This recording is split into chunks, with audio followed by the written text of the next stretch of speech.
Perjuangan hidup mati Indonesia menuju Piala Dunia 2026 ini tinggal hitungan kurang dari sebulan nih, yaitu babak round keempat kualifikasi Piala Dunia 2026 alias 2026.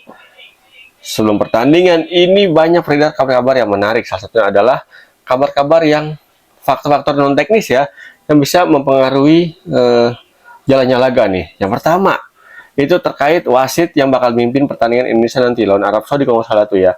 Dikabarin nanti wasitnya berpotensi dari Kuwait. Yang mana Kuwait notabene adalah untuk wasit ini adalah zonanya sama kayak Arab Saudi dan Irak nih, yaitu Asia Barat alias Timur Tengah.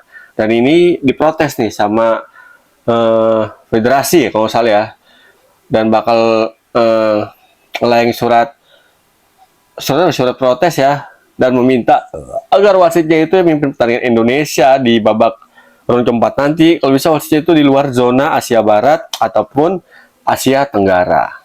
Jadi ya netral aja wasitnya. Dari Asia Timur sih ya, gue setuju dari Asia Timur, sama dari Asia Tengah ya kan. Karena apa ya? Karena biar apa ya? Biar nggak ada aura-aura, bukan aura, biar nggak ada aroma-aroma sesuai dengan zonanya nih ya kan. Jadi biar nggak ada kecurigaan, biar pertandingan berjalan dengan fair play. Setuju sih gue sama apa nih usulan dari PSSI nanti nih. Gue dukung 100%. Karena apa ya? Karena faktor non teknis kayak gini nih ya pasti bisa sedikit banyak mempengaruhi performa tim di atas lapangan. Tapi persiapan kita harus apapun nanti terjadi di atas lapangan pas hari H, dengan segala dinamikanya harus kita siap hadapi. Karena ini udah partai hidup mati nih, round keempat, kita menang, kita lolos, kita kalah, kita berpotensi out dari kualifikasi Piala Dunia yang udah kita rajut, yang udah kita coba jajaki selangkah demi selangkah dari tahap awal sampai dengan tahap round keempat. Ini benar-benar perjuangan sangat ekstra keras. Menurut gue sih ya tinggal 2 match lagi nih. Tersisa 2 match untuk menuju Piala Dunia 2026 untuk Indonesia. Harus kita raih, harus kita rebut. Apapun kendalanya nanti, apapun nanti ada apa, harus kita bisa lewati, dan pemain harus siap, harus fokus 100% di pelatihan. Apalagi nih, federasi juga harus kayak gitu tuh. Harus siap dah semua elemen pendukung juga gitu. Karena apa ya? Karena tantangannya berat banget untuk Arab Saudi. Itu baru satu sisi. Lain sisinya adalah kuota tiket. Kuota tiket nanti Indonesia, gue udah denger lihat dari berita berbagai sumber ya, itu Indonesia cuma dapat jatah pasangan Arab Saudi kurang lebih di sekitar angka 5.200 tiket doang. Aduh, itu menurut gue nih kurang banyak. Kalau bisa 10.000 lah ya kan. Hasilnya 50-50 ya. Ini kan bisa bilang di tempat netral harusnya ya. Arab Saudi jangan diposisikan sebagai tuan rumah, karena ini kan memang bukan home away, single match. Harusnya ya komposisi tiketnya ini harusnya rata antara satu tim dengan tim lainnya. Bisa kapasitas stadionnya 10.000 ya goceng-goceng. Kalau stadionnya 50.000 kapasitasnya ya jigo-jigo ya kan, harusnya kayak gitu dong harusnya. Jadi adil. Tapi gue gak ngerti nih apa pertimbangan dari FIFA ataupun dari AFC sehingga kuota tiket untuk Indonesia nanti pas lawan Arab Saudi cuma dapat 5.200-an doang. Aduh, juga sih hal yang kocak ini, yang lucu menurut gue ya. Naikin lah kalau bisa 20.000 lah ya kan. Itu yang berikutnya. Kabar yang lainnya adalah, nah ini terkait apa ya, nah ini benar-benar harus apa ya, berbagai skenario harus disiapin ya sama tim kepelatihan dari Patrick Kluivert. Karena apa? Karena kan nanti kita main tanggal berapa ya, 8 ya kalau salah ya, di awal nanti tuh 8 pas 9 gitu kan. Tanggal 8 ya waktu Arab Saudi nanti kalau salah tuh. Itu bakal bertanding Arab Saudi lebih dulu habis lawan Irak. Adalah terkait persiapan tim nih.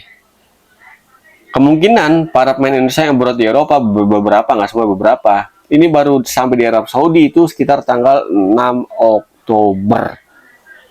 Kemungkinan lo ya, ini estimasi perhitungan waktunya nih dari match terakhir para pemain nih yang main di Serie A atau di mana gitu kalau salah tuh, ada beberapa di Jerman ya, kurang lebih nggak beda jauh lah ya. Ini kemungkinan besar pagi di Serie A kalau salah tuh, kemungkinan besar tanggal 4 tanggal 5 tuh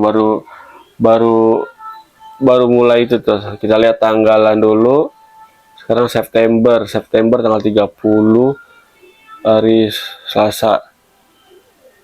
ya. Sekitar ada 4 atau tanggal 5 itu masih ada yang bertanding tuh, pemain timnas Indonesia. Nah kalau emang bener tanggal situ baru bertanding, otomatis kan nggak bisa berangkat tanggal segitu tuh, otomatis ya jeda berapa jam dulu baru bisa berangkat. Nah ini nih emang yang harus benar-benar antisipasi sama tim pelatihan Coach Patrick Kluivert. Kalau kita lihat nih dari apa tuh, hal gini sebenarnya udah sering dilaksanain nih. Semoga sih lawan Arab Saudi bisa juga nih, bisa benar-benar di well prepare banget lah. Karena apa ya? Karena terkait nanti persiapan tim ya kan. Kalau pemain baru bisa ngumpul banget, misalnya saya tanggal 6 lah, atau tanggal 6 baru bisa ngumpul semua. Nah, gimana jadwal latihannya? Apakah masih dapat kesempatan buat latihan full tim dengan pematangan taktik ataupun strategi di lapangan ya, dengan simulasi role play ya, bukan di atas dalam ruangan, tapi di dalam lapangan nih. Kalau emang nggak dapat kesempatan buat latihan full tim satu kali aja, nah ini mesti benar-benar di well preparein banget nih sama tim pelatihan Coach Patrick Kluivert dan kawan-kawan, serta tim lainnya nih kayak direktur teknik dan tim lainnya, untuk mempersiapkan tim secara matang. Karena apa ya? Karena ini lagi hidup mati. Arab Saudi pasti udah nyiapin jauh-jauh hari nih, tambah lagi di faktor ya home base-nya dia nih, main di Arab Saudi, negaranya dia kan, otomatis dia nggak perlu, pemainnya juga nggak banyak yang abroad di Eropa kan, malah main Eropa yang main di Arab Saudi. Jadi ya untuk waktu berkumpulnya pun Arab Saudi bakal lebih mudah dibanding sama pemain timnas Indonesia. Itu hal lainnya tuh, faktor non teknis, semoga ini bisa diatasi ya kan. Lalu nanti kalau ada faktor kelelahan, ABCD, jet lag dan segala macam, nah semoga ini nggak mempengaruhi persiapan timnas. Justru ini mudah-mudahan bisa menjadi daya motivasi, daya tambah bagi pemain timnas Indonesia biar main lebih semangat nanti pas ketemu Arab Saudi dan Irak dan meraih hasil kemenangan tentunya. Kita wajib menang di 2 laga tersebut. Dan hal lainnya adalah yang bikin apa ya? Yang bikin kita rada optimis nanti masalah Arab Saudi sama Irak buat nanti di round keempat adalah ya karena satu sisi kita udah pernah ngadepin dua-duanya nih. Lawan Irak di ronde kedua kita udah ngadepin 2 kali, hasilnya kalah 5-1.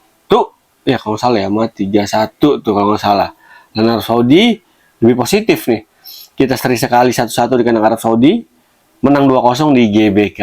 Nah, dengan hasil ini justru secara matematis ini bisa menjadi daya motivasi buat main timnas Indonesia saat ini biar tampil lebih oke, lebih prima. Biarpun Arab Saudi pasti jauh lebih berbeda penampilannya nanti ketika dia kalah di GBK 2-0.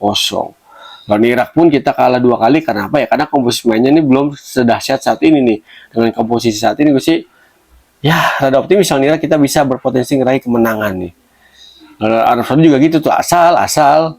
Nah, kita bisa persiapan faktor-faktor di luar lapangan yang dengan sebaik dan semaksimal mungkin. Karena apa? Kalau kita lihat Coach Sintayong ya, ex pelatih timnas Indonesia, diwawancara di apa namanya itu, di YouTube-nya JJ, dia bilang tuh, ditanya tentang gimana peluang Indonesia untuk lolos ke Piala Dunia dari round keempat ya kan, kalau nggak salah kayak gitu pertanyaannya.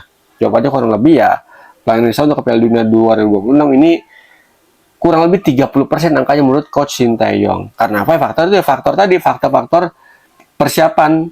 Satu hal, kita tiba di sana waktu terlalu mepet. Di sisi lain juga Arab Saudi pasti udah memperhitungkan itu juga tuh. Pasti Arab Saudi nggak ada kemungkinan ya. Arab Saudi itu bisa aja dia ngeliburin liganya lebih awal nih. Misalnya kita nggak tahu nih. Kalau dia kayak gitu tuh, dahsyat banget tuh. Dia bisa misalnya seminggu sebelum hari H mainnya udah ngumpul semua nih di training centernya, misalnya di TC atau apa itu sebutannya kan. Nah kalau dia bisa kayak gitu, nah ini makin ruwet lagi nih bagi Indonesia nih. Tim tuan rumah mempersiapkan waktu lebih lama karena faktor tuan rumah juga. Di sisi lain faktor juga mainnya nggak banyak yang abroad di luar negeri ya, atau di luar Arab Saudi ya kan, ataupun di Eropa. Sementara kita banyak main tim Indonesia yang abroad di Eropa. Udah gitu tambah lagi di Arab Saudi persiapannya buat lawan Indonesia. Dia kemarin lawan Ceko, luar biasa banget nih Arab Saudi. Lawan Makedonia Utara sempat tinggal 1-0, comeback 2-1. Nah lawan Ceko ini seri 1 sama, ketinggalan duluan lawan Ceko, tapi bisa yang main skor lewat situasi free kick. Tendangan free kick yang sangat ciamik, menurut gue sangat luar biasa banget, berkelas banget free kick itu. Nah ini menjadi tanda alarm berbahaya nih. tanda alarm berbahaya bagi Indonesia. Karena apa? Ini Arab Saudi, kalau kita lihat ya di match terakhir lawan Indonesia, Arab Saudi sangat, ketika lawan Indonesia adalah kenapa bisa kalah 2-0, karena Arab Saudi nggak bisa maksimalin peluang-peluang yang dia bangun, baik itu dari situasi umpan kombinasi ataupun situasi bola-bola crossing. Berkali-kali Arab Saudi dan Indonesia dapat peluang melalui skema set piece ataupun umpan crossing dari open play, tapi sundulannya nggak ada satupun yang berbuah menjadi gol. Bahkan lebih sering adalah keluar dari off target, ya kan. Nah, lawan Ceko kemarin gue lihat ini Arab Saudi udah mulai berbenah nih. Beberapa kali dapat peluang oke, tambah lagi set piece-nya tuh tendangan dari luar kotak penalti, pelanggaran berbuah menjadi gol, dan beberapa kali Arab Saudi mengancam dari situasi corner kick. Nah, ini juga nih mesti diantisipasi sama coach Patrick Kluivert. Karena apa ya? Karena ini bakalan dipakai nih sama dia pasti nih buat menjinakkan Indonesia, ya kan, untuk mencari poin lawan Indonesia. Indonesia bisa juga menjadi menyiapkan counter strateginya nih, baik lawan Arab Saudi maupun lawan Irak. Karena ya tadi kalau kita mau jujur ya, ini uji coba bulan September ini kurang greget menurut gue ya. Greget bukan dari hasilnya, greget dari apa ya? Dari ya lawannya ini. Karena apa ya? Arab Saudi lawannya Ceko, lawannya Makedonia Utara, ya sama-sama ada unsur Eropanya. Yang notabene main kita juga banyak yang ya mulai karirnya itu dari Eropa juga. Jadi ini udah mempersiapkan Arab Saudi dengan sangat-sangat matang. Di sementara kita yang sebenarnya udah 2 tim dari Timur Tengah, tapi ya dilalanya Kuwait membatalkan secara sepihak, sehingga kita lawan Cina Taipei ya, yang secara itu ya menurut kita lawannya kurang pas nih ketika nanti buat menghadapi Arab Saudi sama lawan Irak. Nah, dari segitu aja ini bisa menjadi faktor X nih atau faktor Y yang bisa mempengaruhi nanti nih untuk mempersiapkan taktik ataupun strategi untuk menghadapi Arab Saudi sama Irak. Lawan Lebanon, let's say ya ini oke lah ya, udah sudah mendapatkan sedikit banyak gambaran nanti pas lawan Arab Saudi sama Irak nih kayak gimana tim Timur Tengah nanti pas main. Yang disayangkan adalah ketika lawan Lebanon milih main bertahan total ya, karena alasan Lebanon Indonesia kualitas di atas dia dan banyak ofensif, sehingga dia milih bertahan. Karena kalau dia main terbuka ini bakal lebih mudah dibobol gawangnya sama Indonesia. Ini artinya apa? Lebanon mengakui kualitas para pemain Indonesia saat ini lebih berbahaya dibandingin fase ataupun saat-saat sebelum para pemain Indonesia ini yang saat ini terkumpul semua nih kan. Para pemain dari Indonesia dari berbagai penjuru tanah air, dari berbagai penjuru dunia ini udah berkumpul di satu tim saat ini. Bahasan coach Patrick Kluivert udah siap banget nih untuk tampil meraih mimpi untuk meraih 1 tiket Piala Dunia 2026 untuk nemenin tim-tim Asia lainnya udah masuk duluan, kayak Jepang, kayak Yordan, kayak Australia, kayak Uzbekistan. Udah duluan tuh. Nah, kita tinggal nyusul nih. Ada banget kesempatannya. Kalau menurut coach Patrick Kluivert kurang lebih 30%, gue agak sedikit berbeda. Coach Patrick Kluivert, coach Sintayong prediksinya kurang lebih 30%, gue kurang setuju. Menurut gue sih peluang Indonesia untuk meraih tiket Piala Dunia 2026 nggak 30%, 31,5%. Thank you banget udah nonton konten gue. Kulit Abangan melalui channel YouTube Irwancan.